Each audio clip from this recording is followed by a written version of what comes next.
This is the Business on Top podcast with Shane Chernoff, VJ Patel, and Ben Siegel.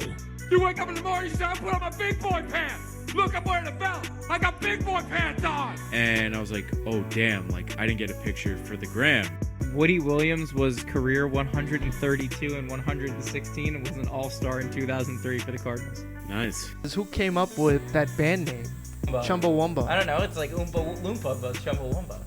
The Business on Top podcast. I am back. What it do, baby? Woo! We're getting right into it here on a Friday night on the Business on Top podcast. It is March Madness. I was thinking about what I was doing at this time last year. I was like, why don't I remember any of the tournament last year? And it's because there was none. There was none.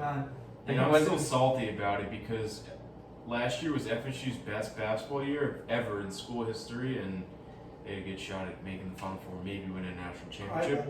Yeah, I'm still crying. That's why they had to put up the banner, number one regional finalist or something like that.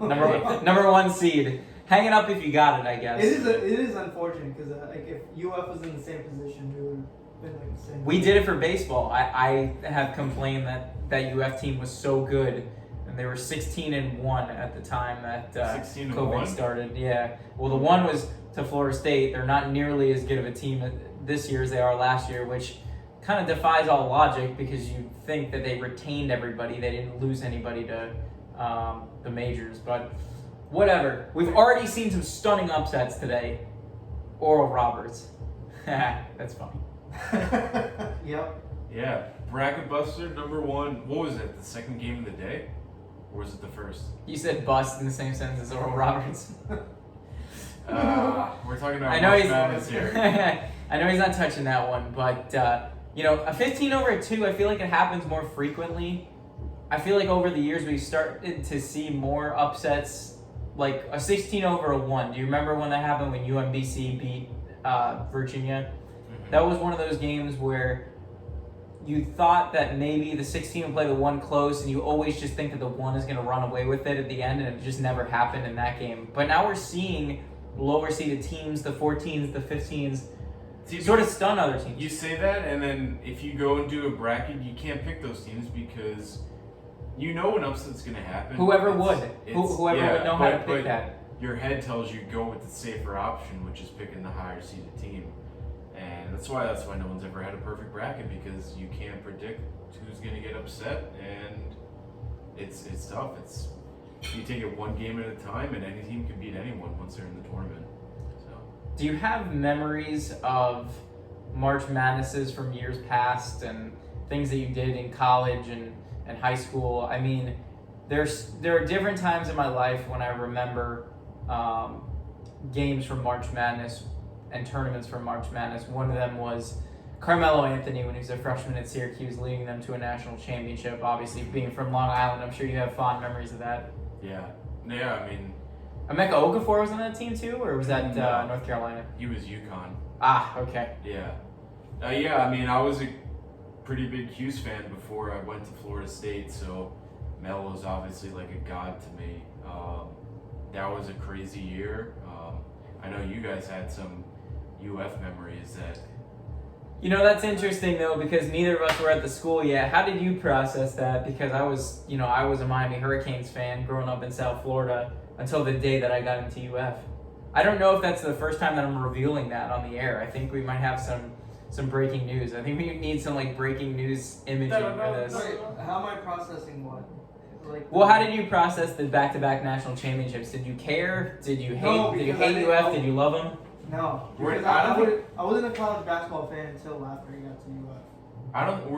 I don't think any of us were college fans. Were you a college fan of anything? Yeah, I wasn't either. I was a huge Miami Hurricanes baseball and football fan. Basketball, they weren't really that good for a really long time, and there was a couple of years they had Tim James, they had Jack McClinton, Jimmy Graham. Yeah, Jimmy Graham was a power forward for a little while before he realized that his best sport was basketball. Football. Thank you. Wasn't paying attention for a change. But UF's been in the past couple of tournaments, and it's nice kind of going to, having been to UF and everything school, it was nice to get that pivot where no matter what season it is, we know that UF is always a contender for the postseason. Speaking of UF basketball, I'll never forget when they played Ohio State because I was on a cruise with a chef we had on. Remember cruises? Yeah. Chef Butthole? Yeah, Chef.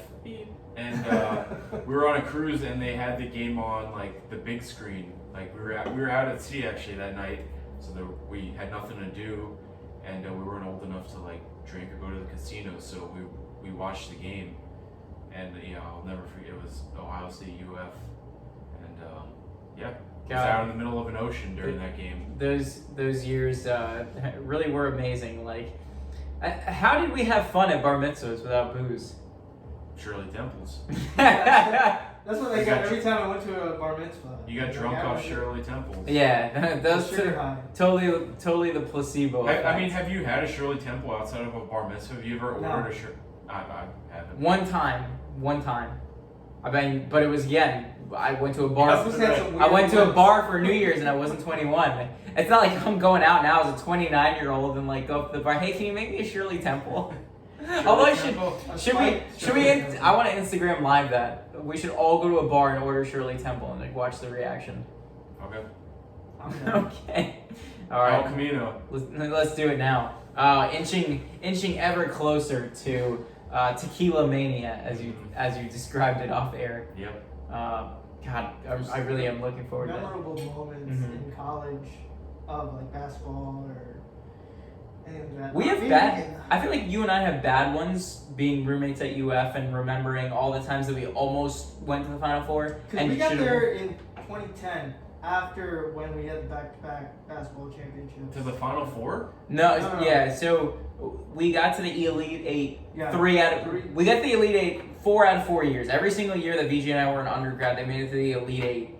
Had leads, our big leads, significant leads, freshman and sophomore year. Did not win either of those games.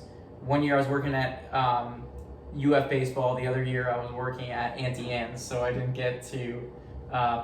We could probably carry a whole segment on when I worked at Auntie Anne's. Coming soon, yeah. We'll wait for that segment. But they ended up losing that game. Junior year, they just got rocked by Michigan, and then finally they ended up playing Dayton in 2014.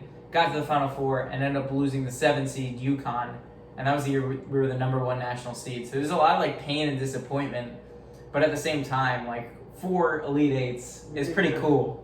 Yeah, it's pretty cool. I remember going to Mother's Pub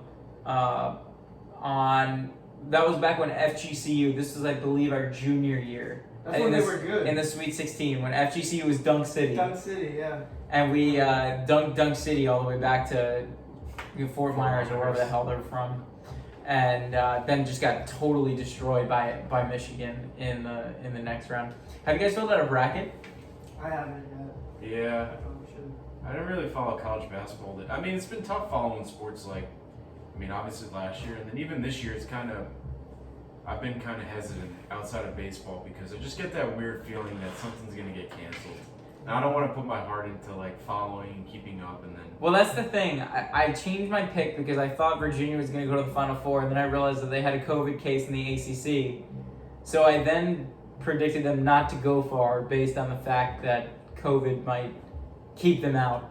Yeah. Well, it's so weird that like when Vegas handicappers have to consider stuff like that. Yeah. When they're setting the odds for who's going to win the national championship. Well, hopefully this is the last year that'll be like that. I hope so. Or not even the last year. Hopefully this is the last sports tournament, playoff, whatever you want to call it, that, a positive COVID case is I guess, a factor. thing. Yeah. Yeah, this is the first year since 2010 that I've actually haven't followed college basketball as much. I haven't Which watched is one crazy. game outside of FSU's games. I haven't watched one college basketball game. Today's game against Virginia Tech was the first UF game that I've watched, and even then I only watched the last 5 minutes. Yeah. As far as Florida State goes, I actually have watched more Florida State games because my roommate is a Florida State fan. But I think everyone's just playing a guessing game when they're filling out their bracket right now. Yeah, Nobody but has any idea. No one's watched anything. No, you can study all the stats. You can, you spend hours like dissecting all the information, strength and schedule. It doesn't matter. Right. That's the beauty of March Madness. It doesn't matter. The beauty of college sports in general. Look, March Madness, there's an octopus like picking out of a tank, like just randomly pointing. And That's oh true. my God. And they do It's even better than we do. Yeah, it's a crapshoot. Have you seen the corgi? Have you seen the corgi? Yeah, with the ball? balloon, Yeah, whatever it is. taking her stupid little nose and poking, People are poking doing the ball whatever. into I mean, the garbage that can. should show you how big of like a crapshoot that something is. No, that dog knows more. Yeah, well, it probably It's does. a genius dog. It's Dick Vitale's dog. We'll see. Yeah. Oh, I probably didn't pick Ohio State losing. Do you have fond memories? Because I know that Florida State, probably their best year was, I want to say it was our sophomore year. They made it to the Sweet 16 and Last almost year, made like the while Elite I Eight. was in school. While you were there. They made a run. I know you and I are going to talk about something real quick. I know I looked at you and immediately we thought the same thing. It was probably my junior year, I think, when we won our first, or maybe not our first, I don't know what number, but ACC championship. We beat Duke. We were coming back from, I think, a game. I think we might have been coming back from, I don't know, but I remember listening to it on the radio, and we won the ACC championship. That was big. And we lost. I think that was the year we lost to. We made it to the Elite Eight. We lost to VCU. Oh, VCU I beat us remember in that. overtime. I totally forgot about that, And but now I remember. I don't remember who VCU lost to in the Final Four, but that was our best shot before last year of making it to the finals. Yeah, so you and I have briefly talked about our favorite moment. One of them was at Mother's Pub, and that was junior year when we beat FGCU. But probably the best moment of watching Gator basketball came after we graduated. Oh yeah. Well, wait, who were we playing then? That was Wisconsin. Wisconsin? That was Wisconsin because, Wisconsin's known for cheese, and we had Cheese, Chris Chioza, making the Chioza, game time yeah. shot to take it to overtime. That was a legendary game and a great year. And it honestly is the beginning of kind of my life as I know it, because that was right after I had gotten hired at my current job. Right. The best part of that was the restaurant, Duffy's, like... We closed down that bar. They were closed, and they were like, all right, we'll keep it open for you guys to watch the game, to finish the game. Yeah, shout out Shout out to Duffy's. Shout out to W Sports Grill for keeping that place open so we could watch us win in overtime. And then inevitably, like true Gator basketball fashion, we were disappointed because they lost to the 7th seed South Carolina and lost in the Elite Eight. Super on brand for the Florida Gators. How was your guys' week? I haven't seen you guys since we did the show last week. Yeah. Yeah, last Thursday. Everything good? Well, you had a big. Oh yeah, what about had a you? big- Don't big, ask us. What'd you do? Event. I did, You're yeah. Let's circle back to that. We're gonna take a quick break and we're going to recap the weekend. We'll get you some sights and sounds of the week, and then we will ratchet into our Taco Bell and spring training thoughts. But Plus, first, I want to hear your thoughts on the election coming back from the break. all right. First thing when we come back, we will get to my thoughts on last year's election in just a second. But first. You ran a lot, you swam a lot, you biked a lot. Oh, yeah, and 2 of those were a lot easier than the third thing, and it wasn't the one that you thought it would. If I told you had to swim a 1/4 mile, do you think that would be easy? Easy, no. I think I could do it though. Yeah, so I swam I did a triathlon over the weekend. My first race ever. If you've been listening to the show, I've been training for that for a while, even though the only thing that I really did was mostly run, and then the week before I tried to get in the pool and hop on the bike for the first time. Let's Well, clarify, because triathlons is a lot of... It was a sprint triathlon, so there's a lot of different events. There are people who must have a lot of time on their hands because they were doing like the ultra marathon where I had finished up by 11 a.m. and they had started at 7 and they were still going, where they had to like run, 13 miles and bike 50 and swim 2. Those people are out of their minds. Impromptu, get out of here. If you are running, or if you're swimming 2 miles and you're basically running a half marathon, get out of here, get a life. real quick. Pause. Wait, should we go live? Do you want to go live for the triathlon segment or no? I mean, you Man. can. Well, No. another time. We're gonna go live. I think we're gonna play a little bit of basketball. We had talked about this in my apartment. Friend of the show, Stephen Rowe in the background. That's fine. We are gonna go live. We're gonna shoot around a little bit. We're gonna have our own March Madness. We're gonna do a horse tournament. That's what we should do. No, not today. March Madness horse tournament coming up later, post Taco Bell. Business on Top is gonna give you a late night treat. We're gonna play a little bit of horse, but we're gonna play BOT. It's gonna be a little shorter. All right, let's go back to the triathlon. So I don't Ben, really know. Ben trying to prevent the show from going off the rails. I don't really know too much about it. I know you guys spoke a little the other day, like Shane told you a little bit about it, but I really don't. I have a medal too. I can go get that if you like. All I know is Shane finished, Did so I have a lot of questions about it. I'm sure VJ has questions too. So I guess question one would be the swim, which you were most afraid of. How'd it go? It was worse than I even thought. It was like worse than I could have ever imagined. You know, I thought the adrenaline was going to carry me through, and it's super easy for any of us to just kind of like go outside and run a quarter of a mile, right? The problem with the swim is once you get past number one, we were swimming in a freshwater lake. So there's red clay at the bottom of it, so the water was red. So when you're swimming through cold, red, fresh water, number one, it's terrifying because you don't know like what kind of bacteria is in that stuff. And at the same time, you got nowhere to go but down if you run out of gas. So it got to a point where when I got to the 150 meter mark, I was exhausted and there was a lot of race to go at that point. So it was just a matter of me floating on my back, doing the backstroke, and just trying to get to shore in one piece so I could start biking and running. At any point, did you think to signal to the lifeguard, like, get me out of here? Oh, I didn't signal to the lifeguard to get me out of here, but luckily there were lifeguards, so about, close to halfway through, I had to call for one of them to throw me a float, and you can just kind of sit around, like, hang on that. And I was just making small talk with them. I was like, hey, we got a great day for this, right? I just don't want to die. So I was talking with them about that for a little bit. One of the things that one of the things that you hear about triathlons, absolutely true. People will try to shove you underwater to get ahead and swim around you. And they won't even swim around you. They'll swim over you. They'll swim through you.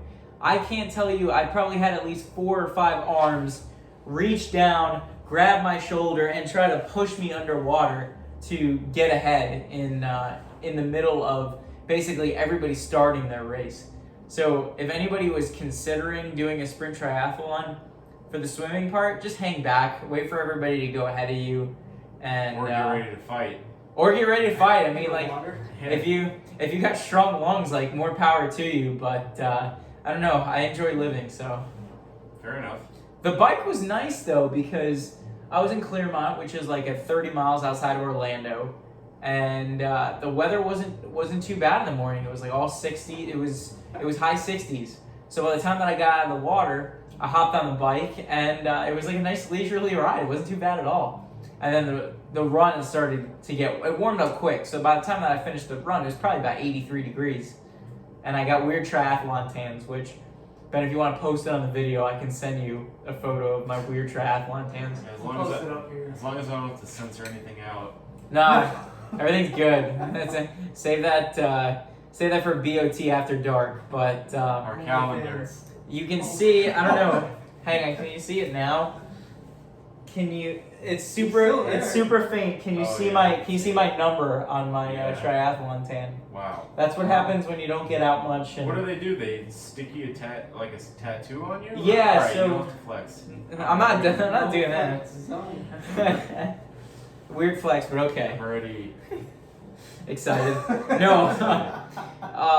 What they give you these like temporary tattoos. Remember you had a kid when you were a kid, you would like put a quarter in the machine. They give you like these little. When you had a kid. No, I don't remember when I had it. Thankfully. Remember when you were a kid but didn't have a kid? Yes. And they gave you those like a quarter, and you go get like those temporary tattoos. That's what it was. Pretty much. You just have to spray water on it. You leave it on for 45 seconds. You take it off, and your number's there. So that way, I spoke to some of the people at the triathlon, and by the way. Daniel from the triathlon, Gabe from the triathlon, Joe from the triathlon. Shout out. Those guys were super helpful. It was my first time.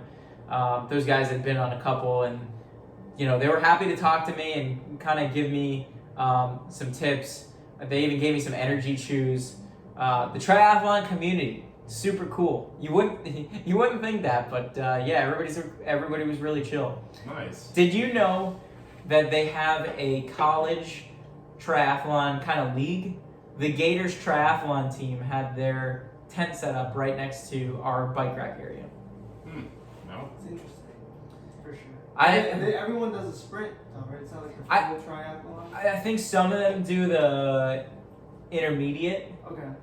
Which Wait, is it intermediate? I think so, but it's like the intermediate is like 13-mile run. The intermediate and the Wait, wouldn't that be the full triathlon? I guess it would. I don't know. I have no idea what I'm talking about. I just did the sprint. So I know that a lot of the UF people did the sprint, and the cool thing was before they got in the water, they all did. It's great to be a Florida Gator. Said it's great to be. That would be the part where, when I would go for the swim part, I would make sure that they were in front of me, and I would push to an ambush. But I think that's cool. I wonder had I been, yeah. It's like, are you swimming? You're holding a guy's head down over there.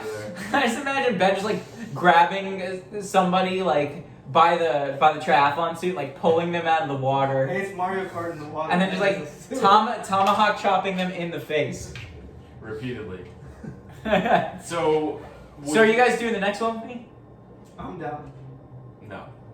I'm down. I'm gonna win. We gotta train in the pool every Saturday, so it needs to become BOT needs to end up being a sleepover, and then on Saturdays we have to train in the pool until we can competently swim 400 meters, no problem. I'm out for now. So 400 meters is back and forth on an Olympic length pool 4 times, just so you know. I figured that would be fine, but the thing that you underestimate is when you're in the water, it's not like you can hang out at your community pool and put your feet on the bottom. I mean, you're either moving or you're going straight down. So that was the toughest part. The bike and the run were honestly not too bad. So before I actually signed up for another, and I wasn't aware of how many, because they give you just so much advertising material of when the next triathlon is, I'm gonna need to get better in the pool. That's my thing. So I feel like I have a lot of questions, but I can't think of all of them right now. Oh, well, okay, here's a question. What was your time? So my time was, I believe it was 1:41, and part of that was because I was just so relieved to be out of the water that when I was in the transition stage from swim to bike, I was just hanging out, sipping on Gatorade, and I texted my family. I said, hey, I made it out of the water alive, so you guys don't have to worry about me anymore. So what's your goal time then, ideally? Under an hour?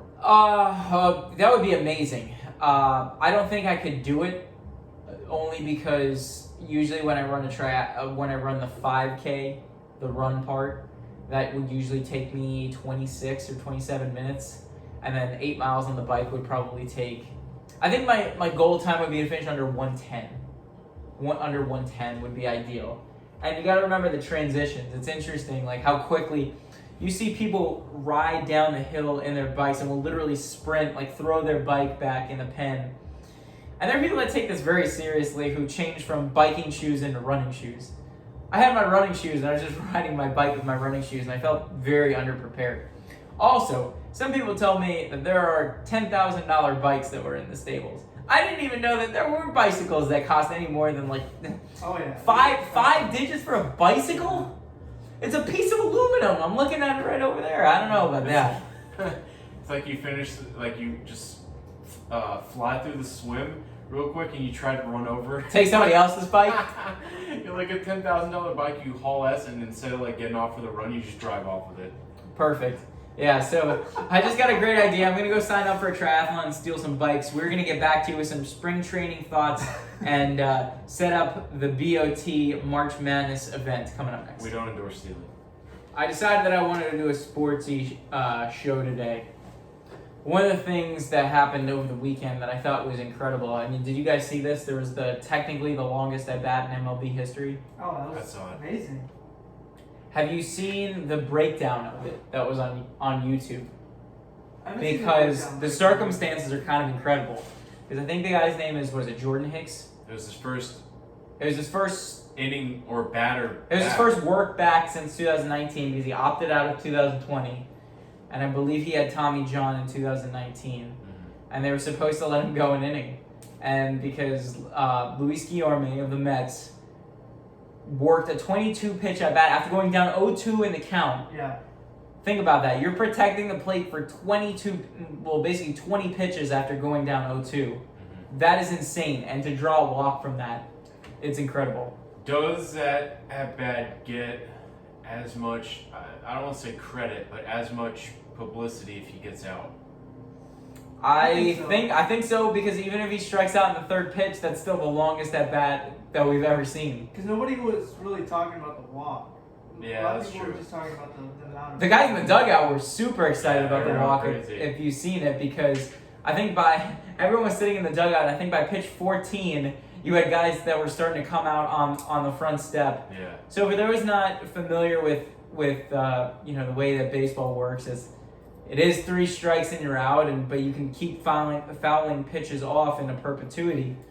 So when you have somebody that is just barely getting a piece of pitches, especially for a pitcher like that who's throwing 100 miles per hour, like that's not a small feat. Recently, we've seen a couple of 20 pitch at bats. If you've seen the pitches, most pitches thrown of all time, but 22 is the most. 21 was the previous record. 21 was the regular season game. But we saw how Luis Guillorme really take it to a whole nother level because regardless. I don't think that at bat Guillorme wasn't going down 0-2. No. Regardless of if he walked or not, it was a quality at bat, which is like something. What's the most pitches you've ever seen in an at bat? Me? Yeah, like guessing it. I mean, you're not counting when you're up at the plate, but The most I've ever had was maybe 10. because you had a pretty high on base percentage, so Yeah, right. you saw a lot of pitches Yeah. more than your average hitter. I was a At- very defensive hitter. Yeah. So I would say 10 to 11 was like the most I ever saw. That's a lot. Yeah, which is a good amount. Yeah. You choking out 22. Like think about 22. right? That's three. That's almost. It's basically twice as many. Yeah. Quick maths. It's just Wow. yeah. Let alone with somebody who has good stuff. It's one thing where you have a guy that's got a lot of control and he's throwing like a lot of 84 mile per hour like changes on the edge and 91. This guy was throwing God. 100 with the heat and then was going off speed, with the change at like 92, 91. Now I've heard of Guillorme before, but is he on the bubble with the Mets, or is he He's- fighting for a roster spot? He's supposed to be our utility defensive infielder. He is consensus the best defender in the entire organization. If both him and Juan Lagares, who we used to have, not anymore, if they get hit, they would be some of the most sought after players in baseball because of how good they are defensively. Wait, so is he not starting? No, I mean there's nowhere for him to go. Oh. There's nowhere for him to go. See, because- so like that's kind of weird because you think it right because especially now in the majors, teams typically use a lot of their bench spots for their bullpen. So you want guys on your bench that can hit. Typically, I guess the NL is different than the AL. But yeah, well, they had a chance to make it the same. Yeah, they they voted did. against the universal DH, which they can be ruin that. which can be a part of another Yeah. special edition pod of How to Fix Baseball Part 2. So it's kind of surprising that a guy who's very defensive minded or like it doesn't really have a bat to have a roster spot, I guess, locked down. You'd think of a guy like that, he'd be fighting. He's not. I don't think he's a below the Mendoza line kind of hitter. Somebody who's going to hit under 200, but at the same time, He's not an all-star. no. I mean, he's going to hit. He's going to hit about 250 probably. That's Two fine. 270 in a good year. That's plenty fine. And that's what that's what he's gonna be. I mean, you have that. And if you look at any championship team, you probably have somebody that comes off the bench to just be a defensive replacement and save hits and be a good instinctive fielder and make sure that you can protect the lead.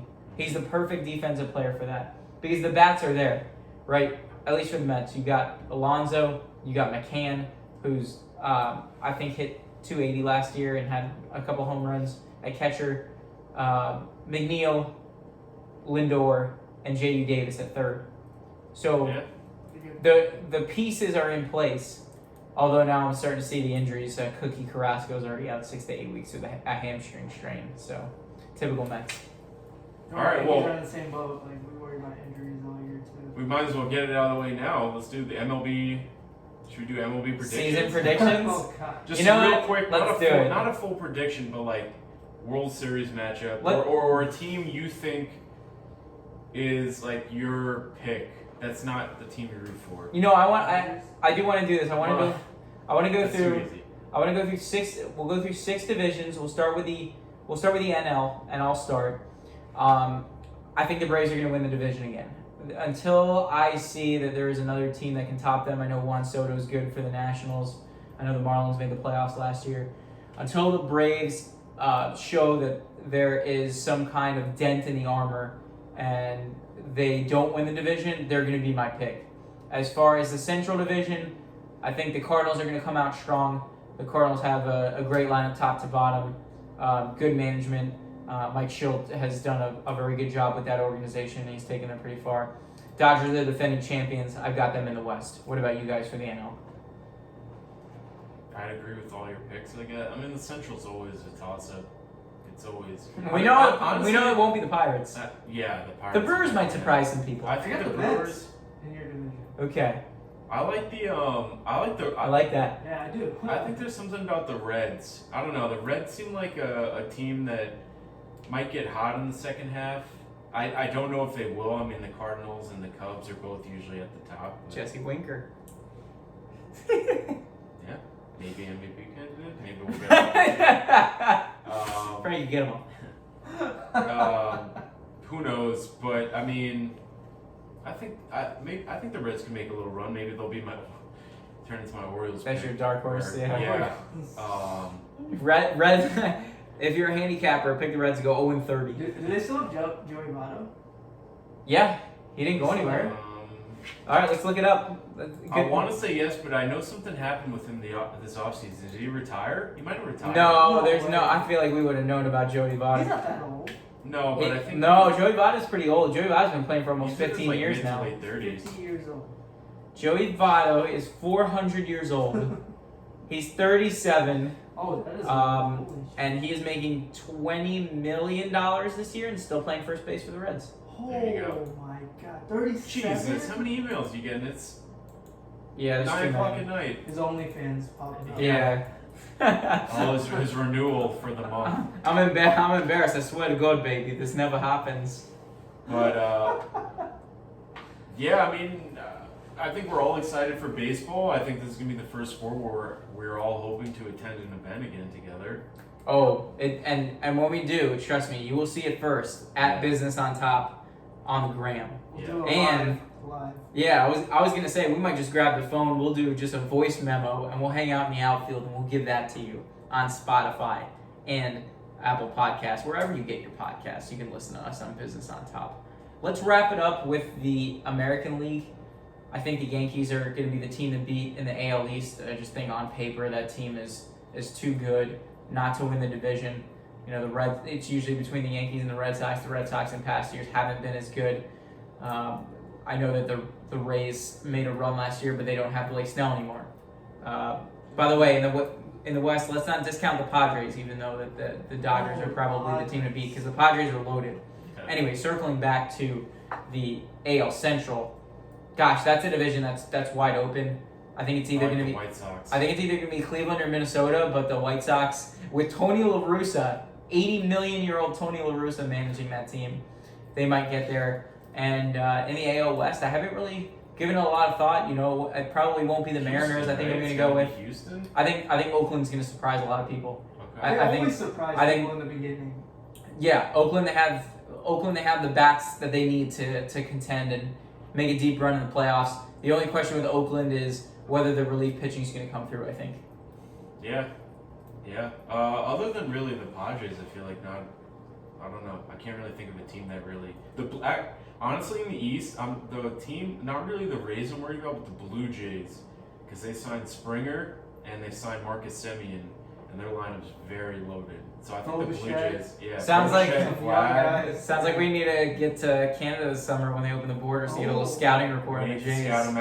Scout them out, maybe scope out like the town to see where the players may be spending their. Do an interview at a couple bars on Yonge Street. I like that idea. What are your World Series predictions? I think the Mets won't win the division. I think they will win the World Series. This is a self-fulfilling prophecy. I think 2021 is going to be a very good year for us. I think the Mets will beat the Indians in the 2021 World Series. Wow. Or the Mets team Indians. the team to be formerly known as the Indians. Okay, Mets versus Cleveland. I mean, I'm gonna go boring. I'll go Yankees Dodgers. I was about to say. It's tough. It's kind of tough to not. It's the most reasonable prediction, I would say. I was reasonable. I definitely think the Dodgers out of the NL. It's the best team on paper out of the AL versus the best team on paper out of the NL. So that's not surprising at all. We'll have to give an update maybe a month. Maybe every month we'll give an update, see if our picks change. But I'm going Yankees Dodgers. Well, now we have it confirmed. It's going to be on Spotify. VJ Patel, your pick for the World Series. Who's your winner? Remember, this is going out to Spotify, Apple Podcasts. The record books are going to be written down here. Who do you got? I was agreeing with Ben. I was going to be Yankee Dodgers. I think the Yankees have enough pieces now to pull through and win that 28. It's been too long. Number 28. 28. Well, the rest, as they say, is history.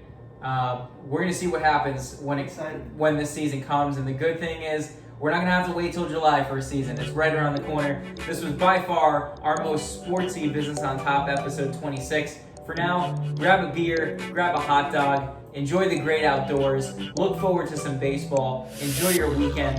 Coming up next, we are going to have the BOT March Madness Course Tournament coming up next on Instagram Live. Stay tuned, stay safe, our talk about coming.